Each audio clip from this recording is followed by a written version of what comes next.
అందరికీ good morning అండి. ఈరోజు మిరియాల రసం ఎలా చేయాలో చూపిస్తాను. మిరియాలు, జీలకర్ర, ధనియాలు, కందిపప్పు ఇలా వేసుకొని వేయించుకోవాలి. ఇలా వేగుతున్నప్పుడు 4 ఎండుమిర్చి వేసుకొని కూడా ఇలా ఫ్రై చేసుకోవాలండి. ఇలా ఫ్రై చేసుకున్న తర్వాత మిక్సీ గిన్నెలోకి తీసుకుంటున్నాను. ఇలా మిక్సీ గిన్నెలోకి తీసుకొని ఇలా గ్రైండ్ చేసుకున్నామండి. ఇలా మెత్తగా గ్రైండ్ చేసుకొని గిన్నెలో నూనె, లోతు గిన్నె తీసుకోవాలండి.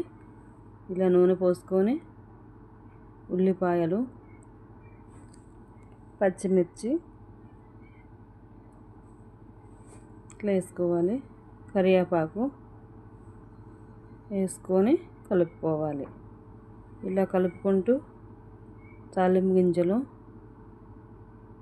చిటికెడ పసుపు వేసుకోవాలి. ఇలా వేసుకొని కలుపుకుంటూ మనం ముందు మిక్సీ పట్టి పెట్టుకున్నాం కదండి, అవన్నీ దీంట్లో వేసుకోవాలి. ఇలా వేసుకొని అవి కూడా ఇలా కలుపుకోవాలండి. చింతపండు రసం అండి, కొంచెం ఉప్పు వేసి కలుపుకున్నాము. ఇప్పుడు పోస్తున్నా. ఇలా పోసుకొని బాగా మరగనిచ్చిన తర్వాత, ఇలా పోసుకొని మరగాలండి. ఇట్లా మరగనిచ్చిన తర్వాత ఇప్పుడు కొంచెం కొత్తిమీర వేసుకుందామండి. ఇలా మరుగుతున్నప్పుడు